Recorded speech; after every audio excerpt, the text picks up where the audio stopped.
here we are at the Doubletree Hotel in Dearborn, Michigan, at the Homestuck Dancestuck Dance, and I have Alaina Moreau. Did I say that right? Yes, you did. and Megan Leo. Thank you, ladies, for agreeing to do an interview with me. Oh yeah, of course. First of all, where are you two from? I'm from Montague, Michigan. And I'm from Mokina, Illinois. Mokina, Illinois? Yeah. Where's Mokina? It's a southern suburb of Chicago. Okay, makes sense. Yeah. So you came all the way over here to Detroit for that? I go to college in Grand Rapids, so it's less of a commute, but it's kind of one. Oh, what college? Grand Valley. We both go there. We're roommates. Yep. Very cool. And the gal that I just interviewed earlier was also one of your roommates. Yeah. One of your roommates? Yep. Big room or very tight beds? It's big. We've got like a kitchen and 2 floors even. It's like a townhouse. Very cool. Well, back to the interview. That's What is Homestuck? Can you tell me? Yes, Homestuck is a webcomic created by Andrew Hussey. It's about 7,000 plus pages long, and it has a ton of characters, obviously. And yeah, it's kind of a multimedia adventure, like somewhere between a game and a movie and a book. Like, just spans all 3 of those and creates this huge, kind of overwhelming comic. Has gotten a lot of people. An overwhelming comic. It's like 7,500 pages long and it's still updating, so it is daunting is a better word, I think. Daunting, yes. Sounds like life-consuming. Pretty much. So what does the word Homestuck mean? Literally stuck in your home. I mean, the beginning of the adventure starts with that concept of being stuck in your house, and from there it just sort of evolved, so I think that's where that word comes from. Yeah, I'd have to agree. Like, most of the characters just begin stuck in their houses, and from there the adventure starts, but it's kind of the basis. And I have to ask you, Alaina, what character are you cosplaying? I am cosplaying Horace the Hawk. Yeah. Can you tell me a little bit about Horace? Yeah, he is dead. He's dead? Yes, spoiler. Spoiler, he's dead. Uh-oh. It's really not. You'll learn a lot of characters die, and it's something you adapt to really quickly. But Horace is very awkward. He's very socially not quite there. The Zahaks, the family, is very well known for sweating inappropriately. It's a joke that a lot of times he won't hear people because his hearing valves will be overloaded with sweat, so he has to drain them. It's really gross. Is that what those yellow things are? Hearing valves? Oh no, these are horns. No, they're horns. Okay, those are horns. They are horns. That's yes. what I thought. Yep. He's a troll, which has the horns and the gray skin. They're from a planet called Alternia. Bepharis? Oh, he's from Bepharis. Sorry. Bepharis? The trolls are from either. We're getting complex here now. We are. We're starting to mess with you. The trolls are from a land called Alternia, but we're from an alternate version of that called Bepharis. So, like before us. Yeah. For us? Yeah. Horace from Porus? Horace from Bepharis. Before us? Yes, it's a Dr. Seuss book. Kind of. But, so yeah, he's just basically very awkward. He has an obsession with horses. He's supposed to be very unnerving. And he represents Sagittarius, and he's kind of like an aristocrat when it comes to where he's at in the level. And he's dating Rufio awkwardly.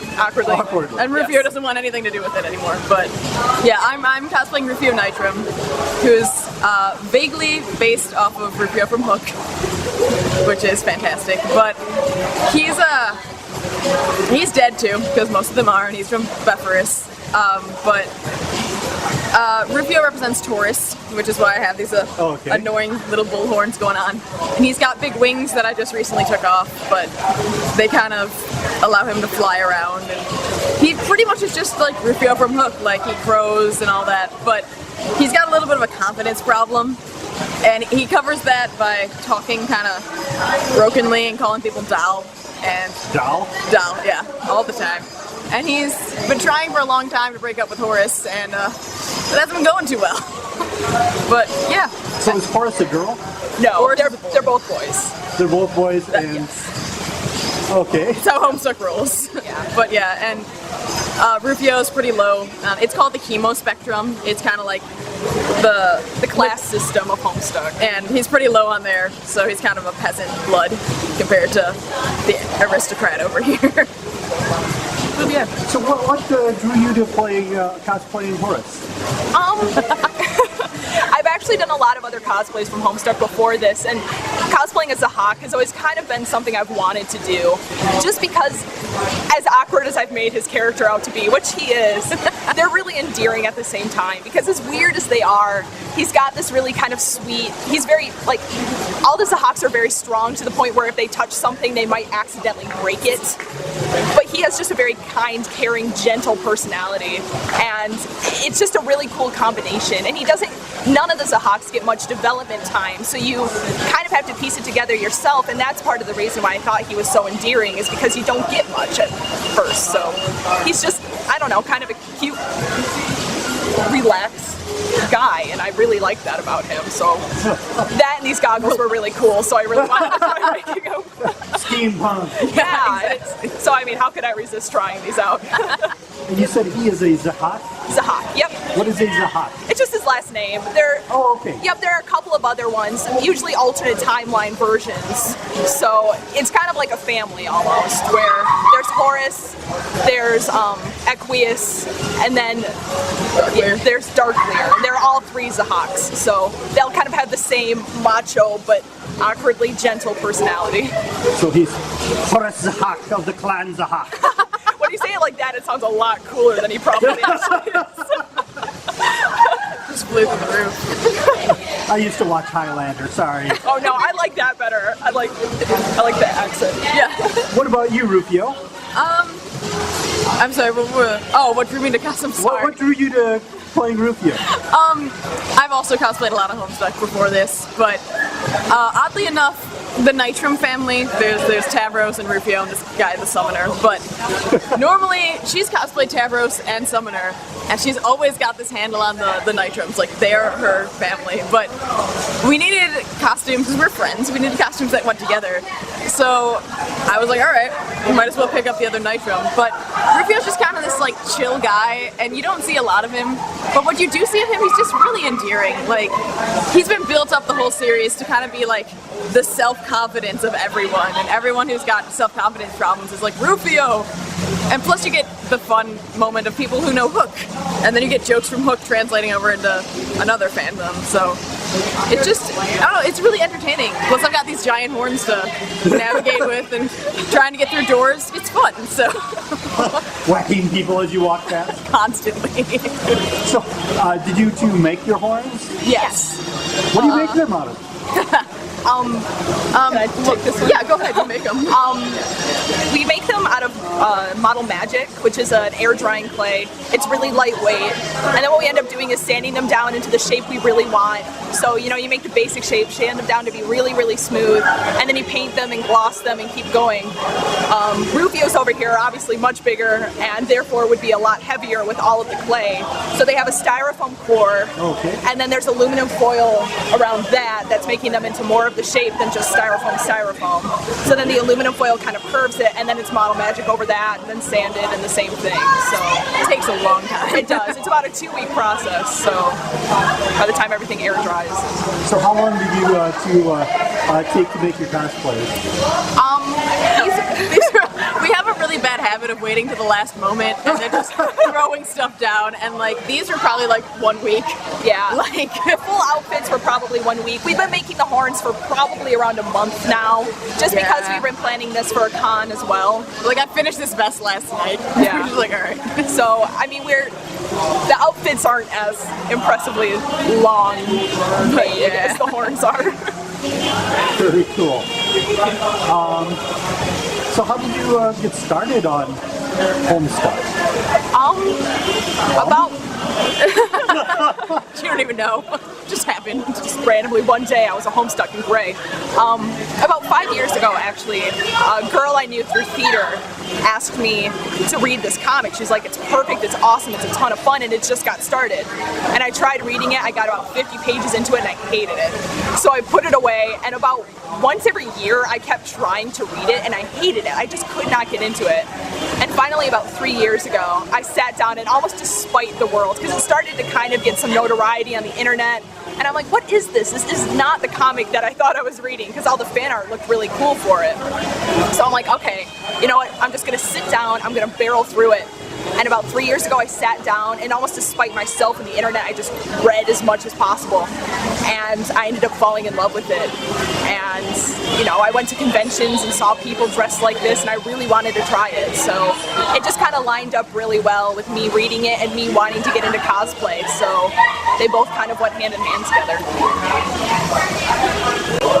What about you, Rufio, Megan? How did you get into it? Well, I was into cosplay for a long time before this, and about 2 years ago, I ran into her, and I met her, and I found out that she was a Homestuck, and I was like, oh, you're a Homestuck. Because Homestuck kind of has this really bad rap, which is definitely understandable, but I was that person who would see like people in gray at conventions and go, wow, that's so dumb. They're stupid, I'm not going to talk to them, and I'm never going to be like that. And obviously that didn't happen, but I made friends with her, and she was like, oh, I cosplay things. I cosplay from Homestuck. And I was like, you know what? I'm at a new college, this is my freshman year, I'm in a new state, I might as well try to get into what like my only friend is into. So I kind of started reading it. You're safe on being embarrassed at home. Right, exactly. So I started reading it, and it was horrible, and I hated every moment of it. And I'm not kidding. Like, what I was reading for the trolls, because the only thing I knew about it was, hey, they're gray. And I was like, that's exciting. And the trolls don't come in until Act 5, which is like thousands of pages into this thing. So I was hating my life, and I finally got to Act 5, and I was like, this is actually kind of decent. And I caught up right before this I caught up with the updates, right before this big update called Cascade. And it was this 15-minute video, and it was fantastic, and everyone was freaking out about it. And it was just, since then, it was just such a cool moment, because all the fandom kind of erupted, and all at once, like, it was kind of enveloping. And since then, we've been cosplaying Homestuck to nearly like every convention that we've been to since then. For about a year and a half now, we've been solidly cosplaying. Yeah, so it was a journey. It was definitely a journey. You've arrived. Sort of. Whatever this destination may be. It looks like fun, whatever it is. Thanks. The trolls are my favorites. Don't tell the other characters that. They'll be our secrets. Yeah, they won't watch this. So is there anything you'd like to add? Or both? Go ahead.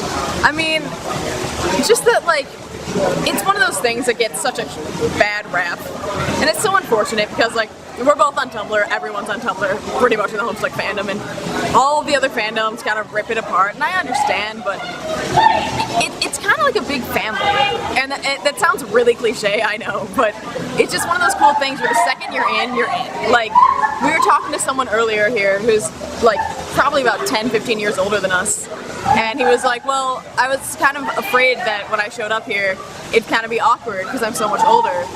But it's kind of, it's weird, because as soon as you're here, just accept it. And it's an odd feeling, and I'm stuttering a lot, so I'm sorry for that. But it's odd, but it's still wonderful at the same time. And this is the first fandom that I've been in that's really ever showed that openness to just welcome to us. We're all nerds, and we all paint ourselves gray. Might as well paint ourselves gray together. And to go off of that, not only is the fandom so accepting of each other, you're accepted to be creative in it and to express yourself in it a lot. I mean, obviously, we're in a hotel room right now, decked out in stuff that we handmade. I mean, I have never been a part of something that's been like, make something, make horns out of model magic, make yourself gray out of Ben Nye paint. and you know, every update that comes out, there's somebody writing a new song for it, or somebody doing fan art for it, or somebody making a new outfit to reflect Theorizing anything. Theorizing. I mean, everything that comes out, it's just a new mode of expression for the fandom.